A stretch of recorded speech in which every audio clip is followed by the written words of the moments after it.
Ano kaya ang craving ko ngayon sa chicha ni China ngayong gabi? Ano pa nga ba? Walang iba kundi... Ha! Peruvia!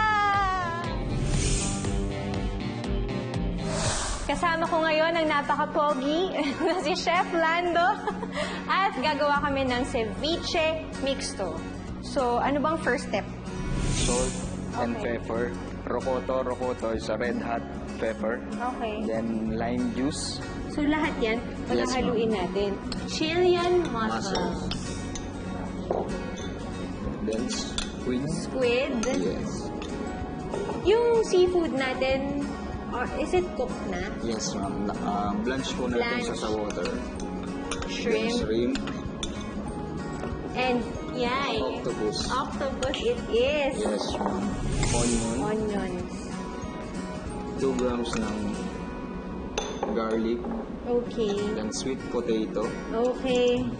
Yeah. Iba rin ang mix of flavors nito. Yes, ma'am. Then canchas, ma'am. Canchas, Peruvian corn, Canchas. ma'am.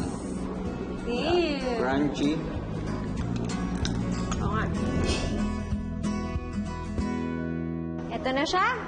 Ready na. Ganun lang kabilis ang ceviche mixto. So, nakainin ko na ba ito? Try na natin.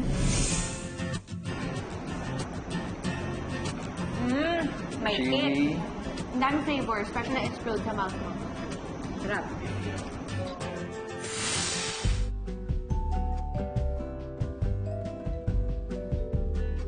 Si Chicha na si China, kaya kasama ko ngayon si Sir G.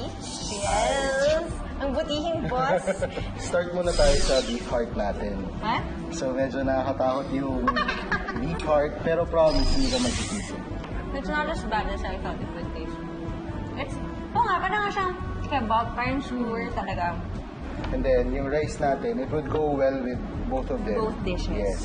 So ito kasi gawa siya sa cilantro. So may mixed vegetables and then may chicken din siya inside. Ito talaga yung hinahanap mo ng taste nila. Sobrang distincto sa Mga flavors. sa flavor ng Peruvian dishes. Pwede na nga siyang kainin mag-isa eh. Mag-isa, no? yes. This is the adobo Peruvia. So pinagkaiba niya sa common na adobo, this is made of cream sauce. Diba, usually tayo, suka, toyo. Ayan. Hindi siya pinagkaiba. Eat it with this. Happen na. Masarap siya. The meat is really tender. And it's not your, well, it's different talaga from our adobo. Ito yung national dish nila, which is lomo saltado. Beef, tomatoes, onions, and fries. Sobrang sarap nito. Yung flavors na nagmi-mix well together pa. Nagko-complement lahat. Good job! Galing yung chef namin talaga. Ganyan ba talaga yung dishes ng Peru? Kasi parang feeling ko sobrang ma-art yung Oo. presentation. Ang daming color. So, ganun talaga sila mag-prepare ng Ganun food. talaga, may balance, and then even yung laman, it has to complement one or the other talaga. Yes, sobrang kakaiba naman ng presentation nito. Anong dessert to? This is what, alfajores ang tawag namin sa kanya. So, gawa siya sa Peruvian cookie and then vanilla ice cream. Aha. Tapos may dulce de leche on the side.